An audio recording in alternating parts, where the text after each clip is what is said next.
is an individual sport and you got to push yourself. I feel like when you do any sport, you should always want to try to reach the highest potential that you can. It's just you on the line against the clock and you against everybody else that's lined up next to you. I think it's a very interesting sport, just to see people go at it head to head, just showcasing talent.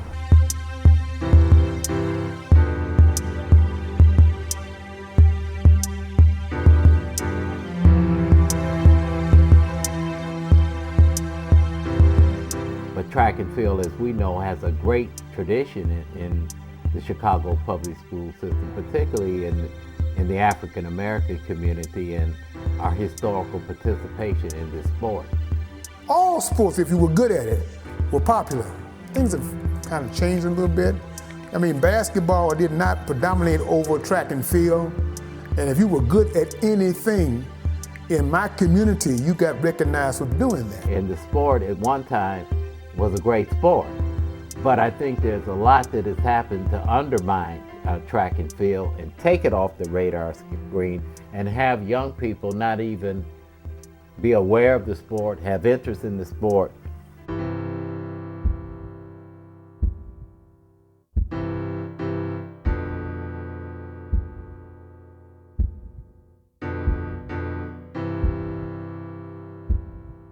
Track is the truth because we got kids who are participating in a sport that keeps them off the street and off of drugs. And you got an adult who cares about them outside of their family. You got this adult who's behind the kids, and you can turn a kid around.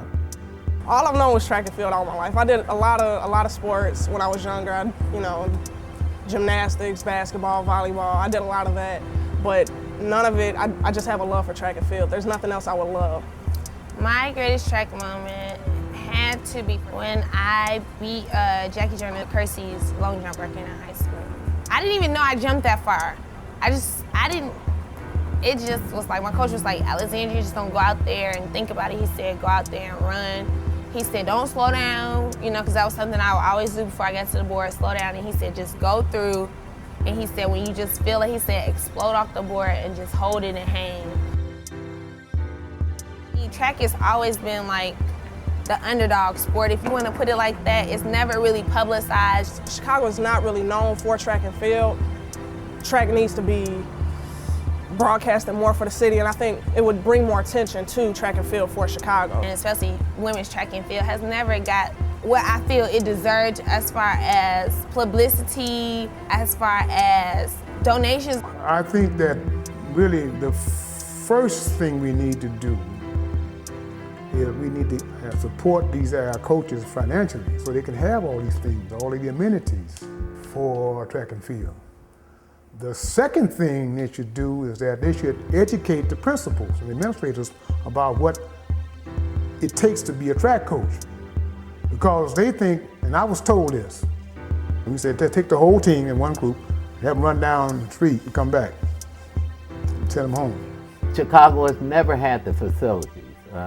We always, and young people also are inhibited by the lack of track indoor facilities. Young people still work out and run and practice in the hallways. I mean, here I graduated from high school in 1959. We ran in Hyde Park's hallway. Dunbar, Phillips, everybody ran in the hallway. Chicago has not been a place that track and field has been one of the most popular sports. And it's gonna take some real commitment from people that are vested in the sport and passionate about the sport to convince young athletes that track and field is as viable as some of those other things. The real issue is the revitalization of track and field, to put it back in the spirit and the consciousness, and that will hopefully motivate a greater level of commitment for us to get out here and recruit some of these young people, introduce them to the sport, and encourage them to participate.